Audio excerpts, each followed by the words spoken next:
What's up mga chichay? I'm your estudyanteng vlogger. So kanina po is nag-ukay-ukay po tayo guys. So ngayon is kailangan yung mag-grade sa aking ukay-ukay. Yan, so sisimulan na natin yan for the go. Ayan, ito po pala ay kayo-ukay po.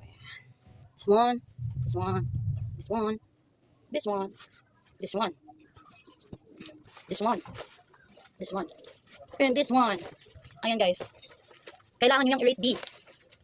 So, for the first na i-rate nyo is itong Carsonis. Itong pantalon natin. Ayan. This is from Ukay Ukay. 35 pesos lang to B. Ayan. Di ba ang ganda na? Try na natin yan B. Ayan. Rate nyo na B ang ating first ng Carsonis. Ito yung sa likod niya po. Di ba? Hindi nyo kailangan ito 35 pesos lang to. Ayos talaga yung pinili ka. Maganda siya, no? Maganda siya, promise.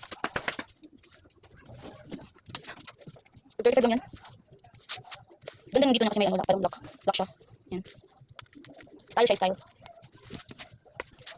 Ang susunod is ito. Susunod naman ito.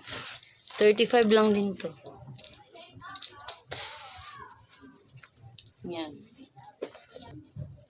High waist din siya. Ayan. High waist din siya. Yan. 35 lang din sa ukay-ukay. Hindi siya masyadong. Sige, dito lang sa high waist. Yung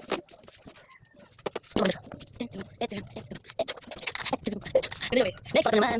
Taran! Ito yung pangatlo, B. Ito yung pangatlo. Ayos niyan. Ayos din ko. Ito yung sagot na. Ganda siya, Balik. Bigyan lang, 35 pesos. Bigyan pesos naman, Ganda na. Napapala kayo. Ganda lang yun. Saksi pa lang. Tatay mo na ulit.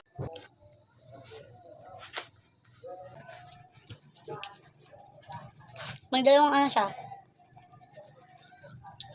Kung gusto mo ano, masikip, pwede mo sa, ilagay sa ano.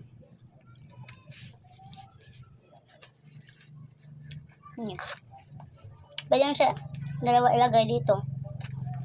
Para mas fitting talaga. Yan. High waist din yan, B. Puro high waist. Ayun sa likod niya. 35 pesos. Ang lima na yun. Punta naman tayo sa dress. May isang dress ako nabili. Ganda siya, B. Ano lang, parang something plain na may ano sa gitna. Parang hati. Pero nice siya, B. Tara. Tara! Ayun yung dress natin.